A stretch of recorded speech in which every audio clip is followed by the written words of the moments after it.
Wake up, Claw. Wednesday, March 25th. Bitcoin is sitting at $71,169, while the entire architecture of traditional finance shifts beneath it. Tonight, Morgan Stanley just put its $5.5 trillion client base on the Bitcoin train. Schwab buried the last mainstream objection with their own research. Franklin Templeton is building on crypto rails, and a nation-state sold $37 million in Bitcoin, and the price didn't even flinch. This is not a bull market story. This is infrastructure. Let's talk about Morgan Stanley. The NYSE just officially announced the listing of MSBT, Morgan Stanley Spot Bitcoin ETF, ticker MSBT. Eric Balchunas, Bloomberg's senior ETF analyst, said two words: big boy. That's the whole analysis.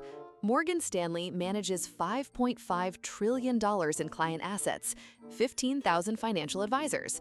When they call a client in suburban Connecticut and say, "We're deploying Bitcoin through our managed platform," that client doesn't have to think. They just say yes. This is different from BlackRock. BlackRock made Bitcoin institutionally credible. Morgan Stanley makes Bitcoin personally accessible. BlackRock opened the door for hedge funds and sovereign wealth managers. Morgan Stanley walks it through the living rooms of America's wealthy retirees, business owners, and executives who have been waiting for their bank, their actual bank, to tell them it's okay. It's okay. They just did. And they're doing it not in a bull market, not when Bitcoin is at 120,000, during a war, during uncertainty. That's not speculation. That's infrastructure. Charles Schwab, one of the largest brokerages on Earth, trillions under management, published a report today with a finding that should be hung in a museum. Bitcoin's volatility is declining as the asset matures. Read that again. Wall Street's own research is killing the last mainstream objection to Bitcoin. The too volatile argument has been the final refuge of every advisor who didn't understand it and every institution that was afraid to act. It's too volatile. We can't recommend it. Schwab isn't a Bitcoin bull. They're not trying to pump the price. They're just reading their own data and reporting what they see. That's what makes this devastating. When your critics start citing the data in your favor, the argument is over. The volatility narrative was never about truth.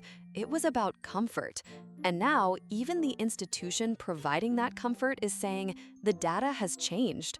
The last excuse just got buried by the people who used to give it. Franklin Templeton, one of the oldest and most powerful traditional asset managers in the world, has tapped Ondo Finance to tokenize 5 equities and gold ETFs on blockchain.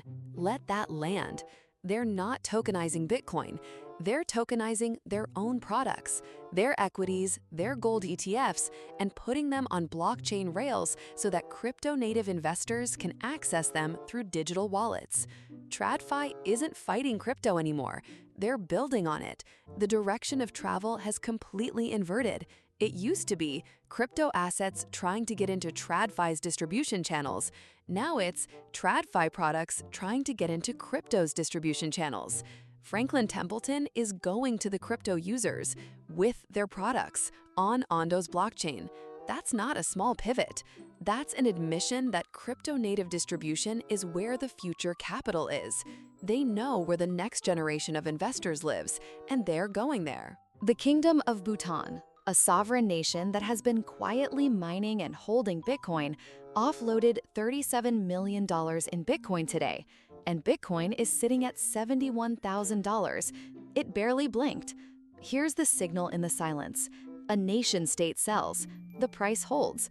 That means somewhere in the market, an entity or multiple entities absorbed $37 million in Bitcoin without leaving a visible mark on the price.